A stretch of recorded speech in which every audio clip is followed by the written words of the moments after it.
Good evening and welcome to a special edition of To The Point. This evening we'll be addressing a number of issues, leading off with the situation on the ground here with the Suez Canal. Thank God the situation has been resolved and in record time, despite lots of negative vibes that came through some of our colleagues in different media channels. The president earlier today visited the Suez Canal. He praised the efforts made by Egyptians to resolve the crisis at quite record timing. The president stressed that international trade bore massive losses over the past few days, basically amounting to millions of dollars. He said a special committee is being formulated to investigate in detail the cause of such an interruption or the cause of this incident. And the head of the Suez Canal Authority reiterated that Egypt lost almost $15 million on a daily basis during this incident. If we calculate it, this really goes over $100 million just for the lack of movement in the canal. Over 400 vessels have been struck. Movement has resumed, and I believe we have just over 100 ships that are still waiting to float through. To give us the latest briefing on the situation on the ground, with us is Mr. Adel Lamay, who is the chairman of the Chamber of Shipping in Port Said. Mr. Lamay, can you hear us? Yes, good evening, Martina. Good evening. How is the situation in the canal right now? I believe just over 100 vessels are waiting to pass through. The situation is under control. Can you just shed light on how things are progressing so far? Exactly. We should thank God that the problem had been solved during the last 6 days, which is really was very difficult for the Suez Canal Authority and for all the Egyptians. Yes. We were facing the problem as all of us, we are member of this country. As you know, over the last 6 days when the canal was blocked, we had over 400 ships, 200 actually waiting in Port Said, and the other 200 were waiting in Suez. Yes. After the Ever Given had been moved to the Great Petrol Lakes in Ismailia, immediately 113 ships had been passed both canal and yesterday, and followed by today another, I believe, 95 ships, which means that as Admiral Osama Rabia has been mentioned, that the problem will be solved in 3 days. Actually, after tomorrow, we believe that the canal will be resumed and have the normal transit after the headache what we had during the last 6 days. Mm-hmm. Millions of dollars have been lost in this incident. Who will be responsible for that cost?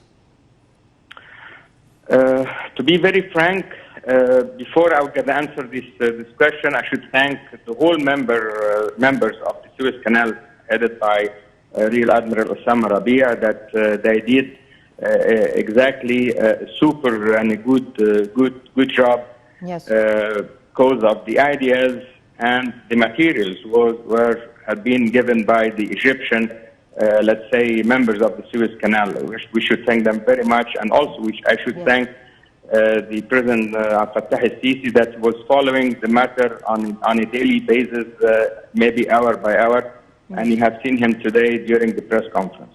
The responsibility, according to the international shipping law, the responsible for all the causes is the captain. For sure, it's advanced, let's say, reply, but we should wait all the, let's say, the investigation, followed by the insurance, with the PNA club, with the authorities, I think that this investigation, it will remain another couple of weeks or so to follow up the rules and the shipping rules, the international shipping rules on that. And we should not say exactly who's responsible, but according to the international law, shipping law, the captain is the full responsible for every single point on that ship. One thing that we came to realize, and maybe when I say we, I also mean the younger generations, the value of that canal. Have we been taking the Suez Canal too for granted, if we can put it that way? Not just Egyptians, but maybe the world at large, because such an incident really blocked, it caused a lockdown, a worldwide lockdown, so to speak. Have we been taking this canal too lightly or too for granted?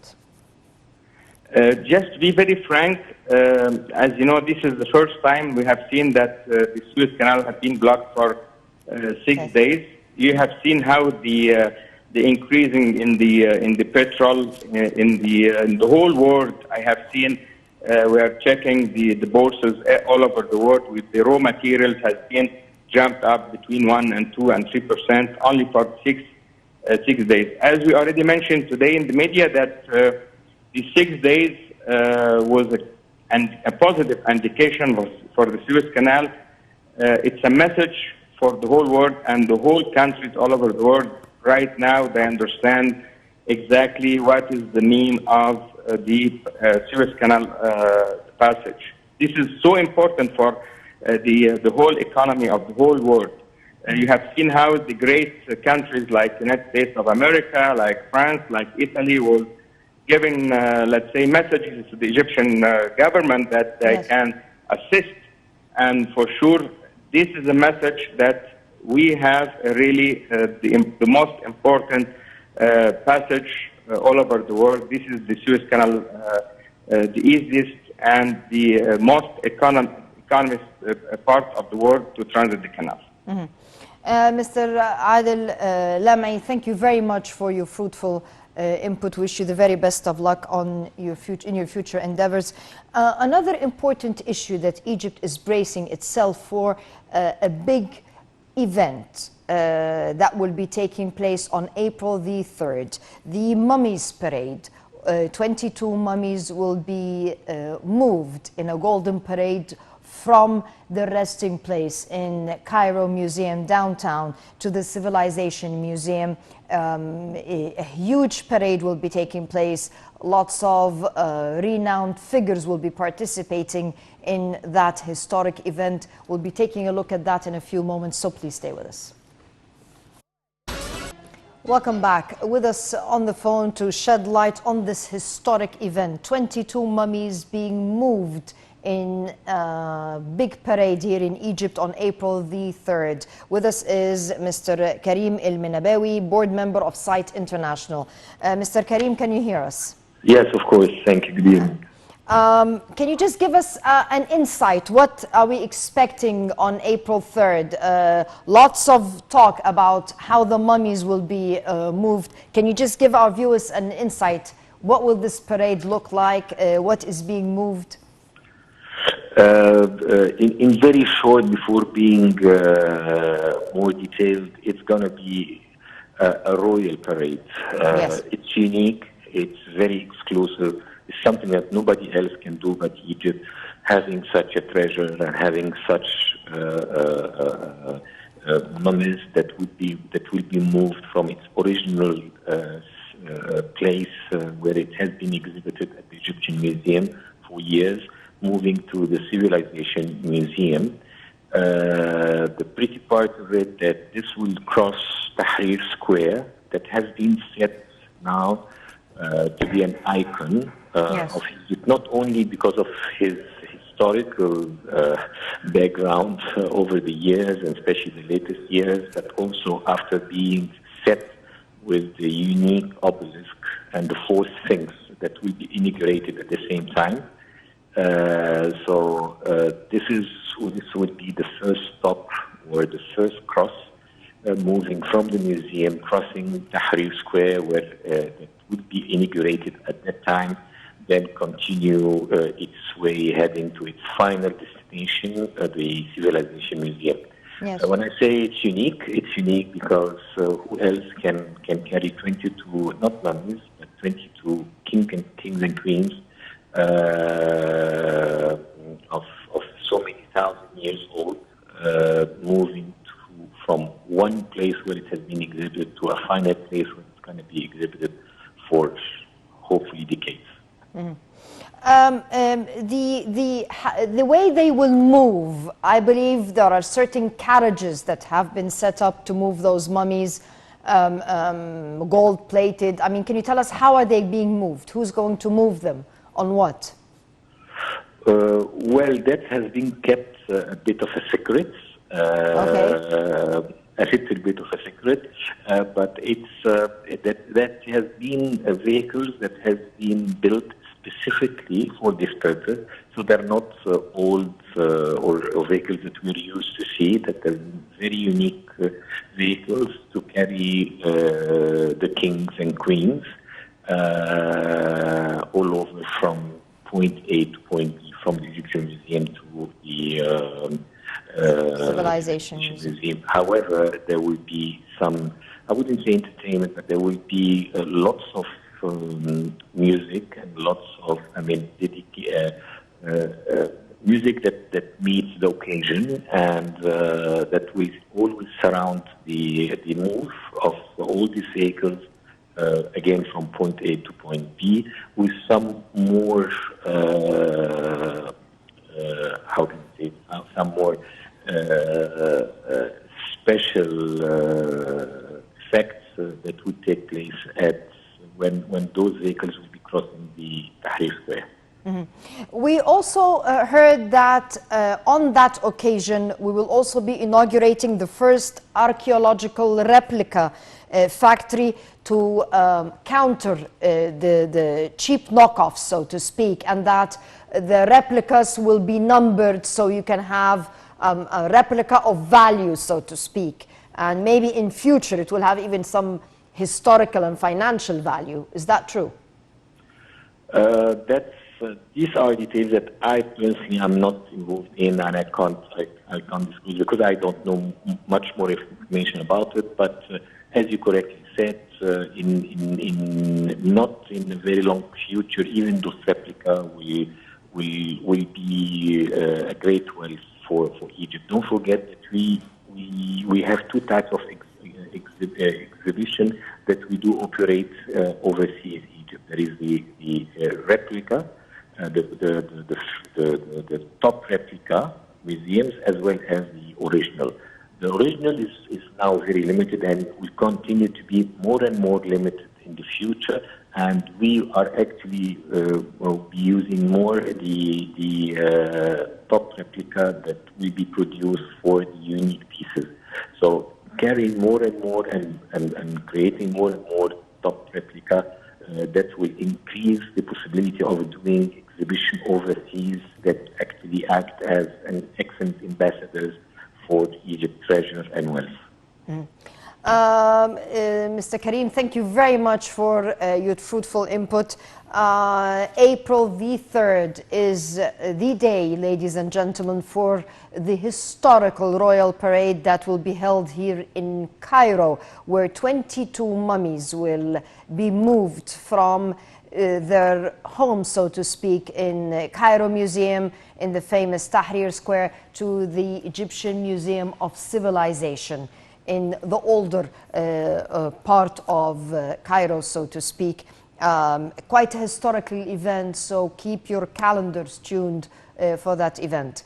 Moving off to the final discussion of this evening's edition of To The Point, COVID-19, the world is bracing itself for the third wave.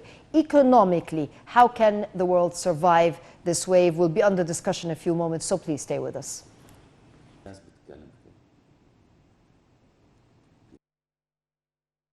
Welcome back. With us in the studio to discuss the COVID-19 effects on the world economy and on us here in Egypt is Dr. Sayyid Mahmoud Khouly, Chairman of the Promotion Committee at the High Supreme Council of University. Pleasure to have you with us. It's a pleasure is mine. As we brace ourselves for the effects of COVID-19 and the supposed third wave, and I don't know when did we stop the second wave and move on to the third, because it seems to be a continuous thing, but financial losses and damages, and that takes me, we're just talking about the Suez Canal, and now there is a pot of losses here that is being looked into. How hard or how much can the world economy bear in terms of losses? I mean, lots of catastrophes.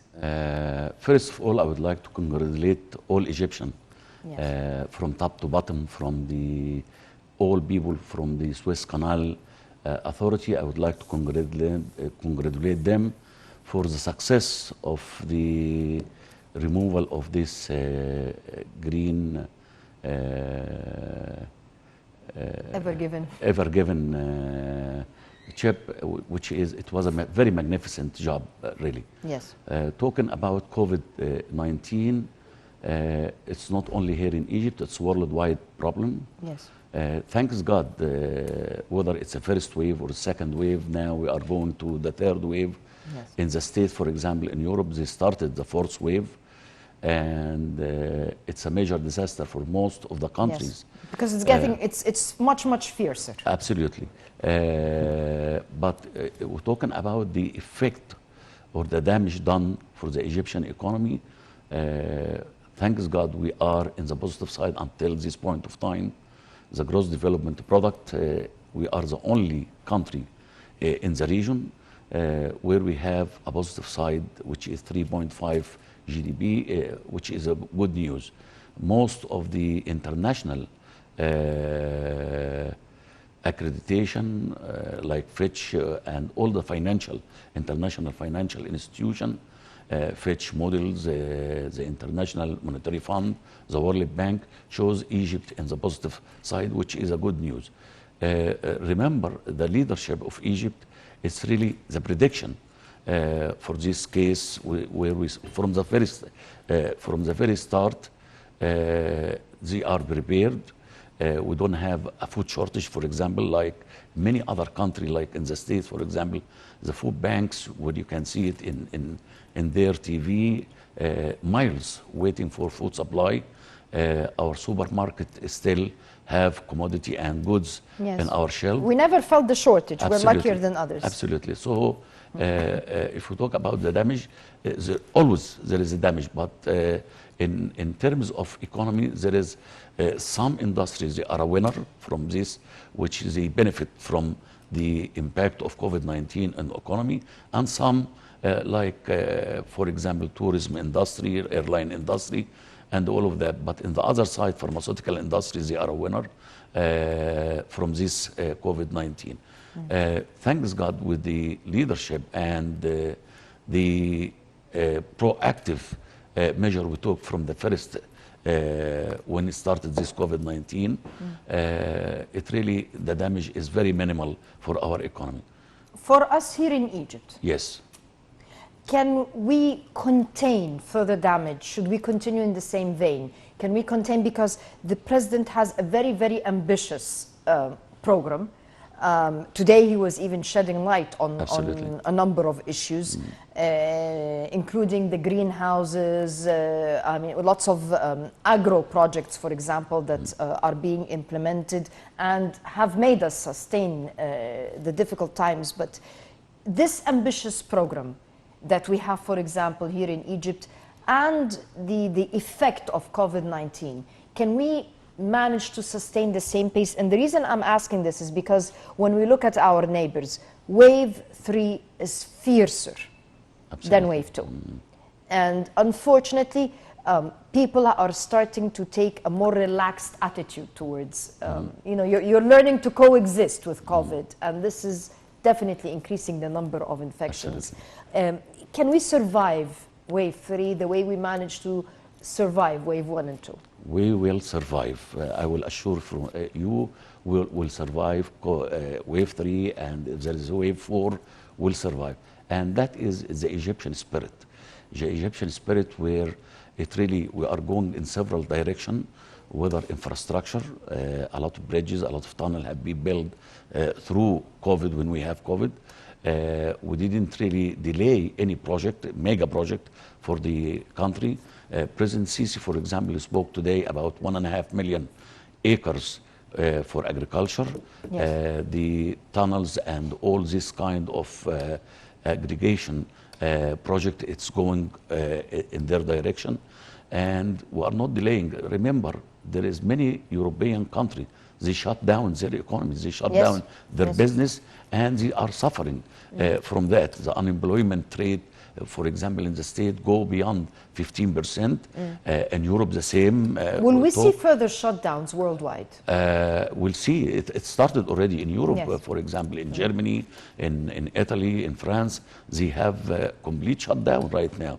In the state, for example, some states, most of the democratic states, they have shut down. The republic state go against that, where they open and they start, the wave start to get higher and higher. The Yes. number of deaths Exactly. start to get. Increase. They have, their hospital is fully utilized right now, over capacity. And that is the crisis management.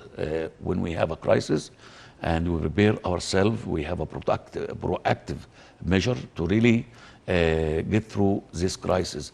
And we will survive. And that is thanks for the Egyptian spirit. It is not the only crisis we have. We faced several crises before, and we went through in a safe place. Right now, the effect of COVID-19 is leaving a vacuum in a lot of markets. Egypt is a big producer now. The president has launched lots of ambitious programs to enable us not only to cover our own basic needs, but also to be able to export. Can Egypt fill the gap in international markets? We will, because the agreement now with Jordan and Iraq, it shows that we have surplus in terms of capacity, for example, power, electricity. Yes. We have surplus in terms of gas, for example. We can export it to the rest of the world. We have workforce. We can really We have labor. export labor. We Yes. can export it to some area like in Libya. They have infrastructure problem. Iraq, they have infrastructure problem. Yes. And that is the positive side of the plan. Remember when the government developed Vision 2020, 2030, they took all these kind of circumstances. What if this happen? What we will do? And we are prepared for this crisis ahead of time. And when we faced the COVID-19, we were so prepared in terms of education, in terms of healthcare, in terms of industry. Our factory didn't stop during the first wave or the second wave, and I believe if we have third wave, we'll still continue to produce our product and service. Where do you see our advantage, especially since right now we're talking about increasing foreign investment, for example? Is the time conducive, taking into account the global economic situation? Is the time conducive for Egypt to increase its FDIs? The foreign direct investment in Egypt for the last few years start to get in the right direction, started to increase. And remember, Egypt have a lot of advantage from other country worldwide, where we have location, for example, we have the Suez Canal, we have the manpower in order to highly skilled manpower, and all of this attract foreign direct investment to come to Egypt. We face a lot of challenge, and we started to improve the law for investment law. Investment law start to give facilitation for the investor to come to Egypt. Remember, President Sisi said there is two major requirements for attracting today FDI. in his speech. Number one is safety, Yes. and security. And investing in people, that is his main concern right now. Right now, I'm involved in that. We are training over 35,000 of our workforce. I was just going to ask you. Where they are going to Yes. move from all different governments to new capital of Egypt. So we are working in both directions, and the government working in both directions. It's not only building bridges and tunnel or agriculture or mega project, but also investing in the people. Remember, we have a significant number in our workforce, Yes. and President Sisi spoke also about the fourth revolution when it comes to technology and industry. When you talk about training, you're talking about vocational training, labor, to qualify labor, because when you have a foreign company that wants to invest in Egypt, you also want it to employ people locally. Absolutely. You want to increase the employment opportunity and the know-how to enrich our people with the know-how. Will we be able in the coming few years to produce or to train qualified labor?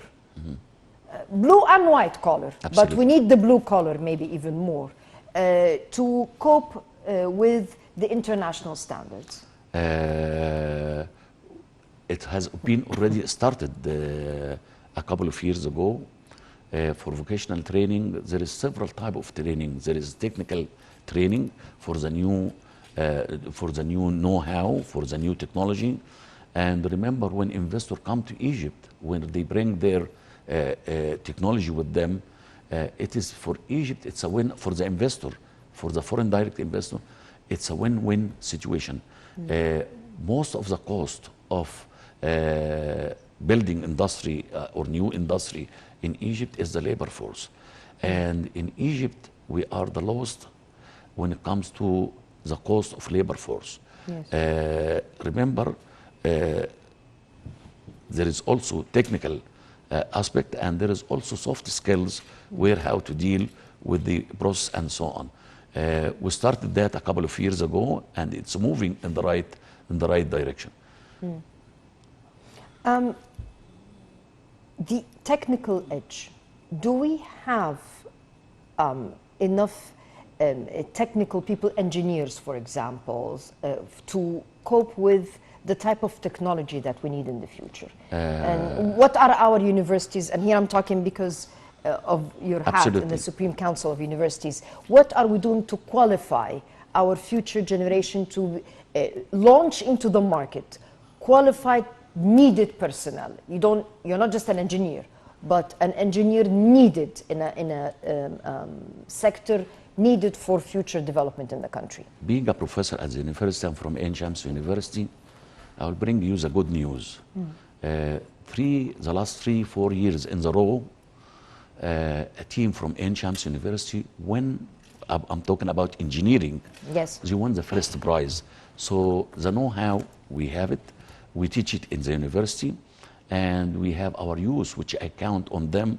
They win the prize for Technical innovation. technical innovation, and there is people from all over the world, universities from all over the We world. had one of the teams here on that show. My son, one of them, where he won a couple of 2 prizes from AUC, for example. So we believe in our youth, we believe in education, and that is the main concern. You cannot really attract foreign direct investment unless you have a good education and a good health care. That is the basic idea for development. So we teach the people who are already engaged in our workforce, we teach them the vocational training, technical skills, and so on. And remember, the new university, which approved already and started, it's a technical university where we are associated with top university, whether in the States and Europe, to build an alliance with Egyptian university and build a new university to teach technical, and they bring their technology and new curriculum, and this it will be as a starting point for attracting and more foreign direct investment. In the past, Egypt was the hub for education in the region. renowned world leaders in this Absolutely. region graduated from Egyptian universities. Can we reclaim that place again? We will. I assure you, we will. Remember the last 30, 40 years, I always say we were in the sleeping mode. Sleeping mode, the way I define it, when you go from New York, from Cairo to New York, when you cross the ocean, they start to turn off the light in the plane, and people, all people, they are sleeping. Yes. We've been in the sleeping mode for the last 30 years. But technological advancement absolutely, we took still large leaps. teach the same curriculum and so on. There is a change, and the government really working very hard to really bring Egypt to the good rank worldwide and so on. I really, not most of the people don't know that, but because I'm working in the university, our university rank start to improve, moved about 100 degree. Now we are Cairo University, Ain Shams University, Alexandria University, Mansoura University. They are in the top 500 university worldwide. That's a good news. We are going to, in the future, in the near future, will take the place for attracting and be the pioneer in terms of education in the future. I'm sure from that we'll be back to our position we have before in the very near future. What kind of cooperation is Egypt doing? Because since we were president of the African Union, the president has always taken under his wing the responsibility of developing Africa, developing things intra-Arab, so to speak. When it comes to coping with COVID-19 and the market needs, educational needs, how are we contributing to that reform within the region and the continent? There is a lot of alliance between Egyptian, whether in healthcare or in education, and many of African nations. Remember, a year ago, when Egypt was the President Sisi was the president of the African Union, he started that, and really thousands. Remember the African youth, where we have a conference here in Egypt, tens of thousands of African, they start to study in Egypt now. And remember, Egypt is the leading country in Arab world, in Africa, in the Middle East, and that is a very good role for Egyptian to enrich African nation to cooperate with Egyptian. And that is the basic idea. In order to really gain acceptance among the African nation and the Arab nation, you have to be strong in terms of education. We give a lot of scholarship, whether in Azhar University, where tens of thousands of African students come to Egypt and have education. For example, in Faculty of Commerce, which at Ain Shams University, we have a lot of African students from our neighbor country, from Africa. And in terms of global education, we are the first school in Egypt to have a strategic alliance where we have a dual certificate, one from big governmental university in the States, and Ain Shams University, where the student take dual degree, one certificate from Ain Shams University and another certificate from the American university in the States, which is called Kane University. It's one of the top university in governmental institution in the state. That is the direction we have to really, you cannot do it by yourself. We always say you cannot clap with one hand. You have, you need two hands. So strategic alliance, being associated with other partner, whether industry, agriculture, or any different sector, it is a win-win situation. Egypt has a competitive advantage in too many things, and we have to really capitalize on that in the future. We need a new vision. We need a new creative and innovative way in order to get ahead in the future. What about production? Over the past few years, we have been encouraged to produce more. The market, the quality is very, very competitive. And as I had said earlier, there is a vacuum in the market right now, and we can fill the vacuum. But we have the responsibility of filling the vacuum with certain quality. The world is very picky now when it comes to quality. In your opinion, how can we, what kind of a strategy do we need to put together to develop the quality of production to be internationally competitive? For all...